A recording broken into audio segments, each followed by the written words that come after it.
اللہ کریم کا شکر عظیم ہے کہ ہم نے مسلمان گھرانے میں آنکھ کھولی، مگر آج جو حالات پیدا ہو چکے ہیں یا پیدا کر دیے گئے ہیں، کسی کے پاس وقت ہی کہاں کہ وہ اپنے یا کسی دوسرے مذہب کے متعلق جاننے کی کوشش کرے۔ اب رہی بات ہم مسلمانوں کی، آج ہماری حالت اس قدر دردناک ہو چکی ہے کہ بتلانے کی ضرورت نہیں۔ ہر فرد واحد اس حقانیت سے بخوبی واقف ہے کہ ہمارا تعلق دین اسلام سے کتنا مضبوط ہے اور کتنا نہیں۔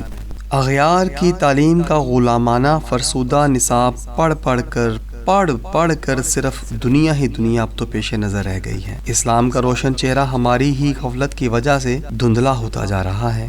دنیاوی آسائشوں نے نسل نو کو اس قدر برباد کر دیا ہے کہ اسلام پر چلنا تو درکنار، اسلامی اقدار بھی اب ہمیں ہمارے پاؤں کی زنجیر لگتی ہے۔ یا اللہ کریم اپنے محبوب کریم صلی اللہ علیہ وآلہ وسلم کے صدقے امت مسلمہ کو غفلت کی نیند سے بیدار فرما دے، آمین۔ میرے دل کی حالت دیکھے گا کون، دھڑکن اس کی آج سنے گا کون، آقائے دو جہاں سے آج میری سفارش کی درخواست کرے گا کون۔ نہ میں بندہ مومن نہ میں بندہ غازی، شرمندہ سحر کو تبندہ سحر کرے گا کون۔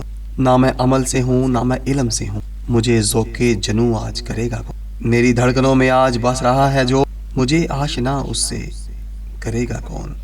گناہوں سے لت پت میرا دامن ہو چکا، سرخ رو آج مجھے پھر کرے گا کون۔ خرد کی ساری گتھیاں میں کھول چکا، میرے قلب کو آشنائے درد کرے گا کون۔ خوشبو سے میرا دامن کیوں نہ جڑ سکا، بدن کو میرے غسل زمزم دے گا کون۔ ملت سے رہا نہ پیوستہ آج کوئی، دامنے محبوب صلی اللہ علیہ وسلم یہاں تھامے گا کون۔